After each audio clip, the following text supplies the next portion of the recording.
Hello everyone, today we are going to learn basic Krita tutorial how to sharpen image.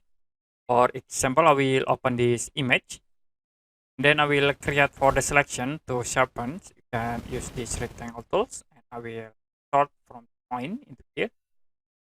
Now if you want to sharpen, you can go to filter menu, click on enhance and then click sharpen.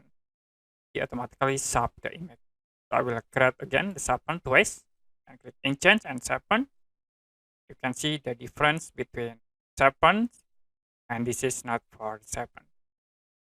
Okay, that's it for basic Krita tutorial, how to sharpen image. If you have any question about tutorial, you can comment below this video.